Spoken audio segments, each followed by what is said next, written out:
बहन जी, जो आप खाना खा रहे हो मैं खा सकता हूँ? भैया आप ये खाना खाएंगे? हाँ, दरअसल क्या है ना, बहुत भूख लगी है मुझे और मैं मीटिंग के लिए यहाँ पर आया था। आसपास देखा तो कुछ भी खाने का नहीं है, फिर आप लोगों को देखा कि आप लोग यहाँ पर खाना खा रहे हो, इसलिए बस आपके पास आ गया कि कुछ ना कुछ खाने को तो मिल ही जाएगा। बताइए ना, मैं ये रोटी खा सकता हूँ? पर भैया हम रूखी सूखी रोटी खा रहे हैं, वो भी प्याज के साथ। आप तो अच्छे घर से लग रहे हैं, आप ये खाना खा लेंगे? अरे, खाने पे भी किसी का नाम लिखा होता है क्या? रोटी तो रोटी होती है, जैसे हमारे यहाँ बनती है वैसे ही आप लोगों के यहाँ बनती है। बताइए ना, मैं ये खाना खा सकता हूँ क्या? भाई साहब हमारे पास तो ये।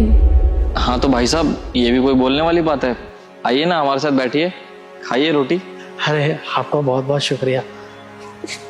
लाइए, दीजिए रोटी।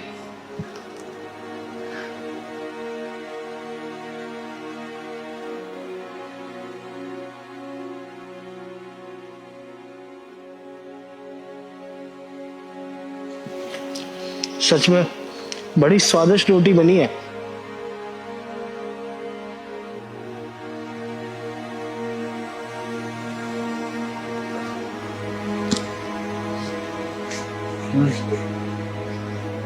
सच में आपका बहुत बहुत शुक्रिया। सच में मुझे बहुत भूख लगी थी, मेरी भूख शांत हो गई। लेकिन मुझे एक बात समझ में नहीं आ रही है कि आपके पास ये सिर्फ 2 ही रोटी थी और उसमें से 1 रोटी मैंने खा ली, फिर आप लोग कैसे खाएंगे? खामाखा मैं यहाँ पर आ गया, आप लोगों का खाना भी लेकर खा लिया मैंने। अरे भाई साहब, हमारी चिंता मत कीजिए आप, हमने तो सुबह ही खाना खा लिया था। और आप देखिए ना, आपको कितनी भूख लगी थी। अच्छा हुआ आपने खाना खा लिया, वरना आप ना जाने कब अपने घर पहुंचते, कब आपको खाना मिलता। वैसे सच बताऊं दीदी, आपने जो खाना बनाया था ना, इसमें मेरे माँ के हाथ का स्वाद था। सच में वो भी रोटियां बिल्कुल ऐसे ही बनाया करती थी। सच में क्या भैया? जैसे आपकी माँ रोटी बनाते हैं वैसी रोटी बनाई थी हमने। जी मुझे तो लगता है कि भगवान ने ही मुझे यहाँ पर भेजा है, क्योंकि मैं बहुत दिन से ना अपनी माँ को याद कर रहा था और देखो आज उनके हाथों का स्वाद साक्षात मिल गया। मुझे तो लग रहा है कि साक्षात अन्नपूर्णा है आप। बाकी पता नहीं उनके हाथों जैसा स्वाद कब नसीब हो। कब क्या भैया? आप ये ले जाइए ना, ये खा लीजिएगा रास्ते में। अरे नहीं नहीं नहीं, ये कैसा पाप करवा रहे हो आप लोग हमसे? वैसे ही 1 रोटी तो मैं खा चुका हूँ, अब नहीं, मैं ये रोटी नहीं खा सकता। अरे भैया जी, अभी इन्होंने बताया तो कि हमने सुबह नाश्ता किया था, और आप ये ले जाइए क्योंकि रास्ते में तो मुझे लगता नहीं आसपास कुछ खाने के लिए होगा, और आपको भूख लगी थी तो आप ये खा लीजिएगा, और 1 रोटी में कहाँ आपका पेट भरा होगा। भाई साहब, अन्न को ना नहीं कहते, ले जाइए आप साथ में, रास्ते में खा लीजिएगा। पक्का?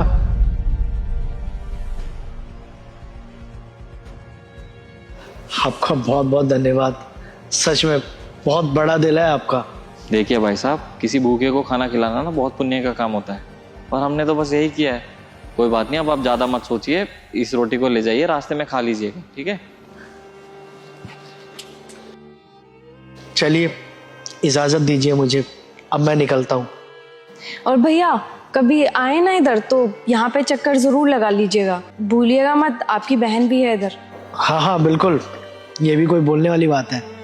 ठीक है जी, नमस्कार, और एक बार फिर से धन्यवाद कि आपने मेरी भूख शांत कर दी।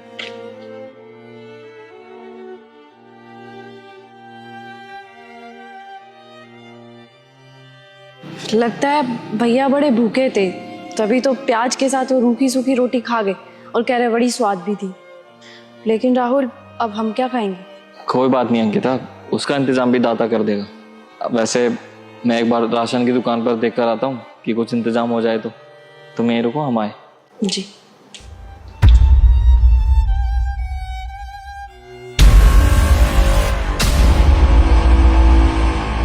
ये डब्बा तो हम भैया को दिए थे ना, इसमें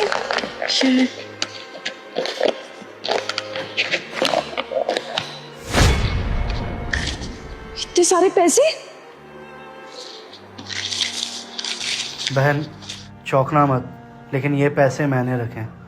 मुझे अच्छे से पता है कि आप लोग बहुत खुददार हो और कभी भी किसी से पैसों की मदद नहीं मांगोगे, बस इसलिए मैंने चोरी चुपके से ये पैसे यहाँ पर रख दिए। दरअसल मुझे बहुत अच्छे से पता है कि आप लोग बहुत मजबूर हो। मैं थोड़ी देर पहले राशन वाले के पास था, तभी मैंने वहाँ पर देखा कि अरे नहीं है भाई मेरे पास सामान, जा तू।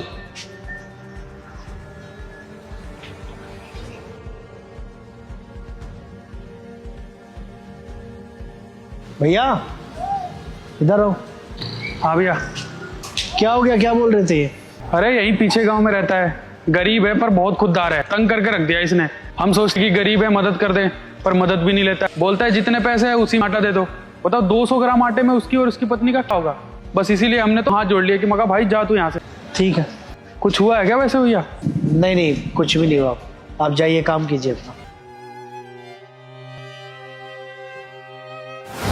बस इसीलिए ये पैसे मैंने यहाँ चुपचाप से रख दिए, क्योंकि अगर ये पैसे मैं आपको आके हाथ में देता ना तो आप लोग मना कर देते। तो ये पैसे मुझे बड़ा भाई समझ के रख लीजिए।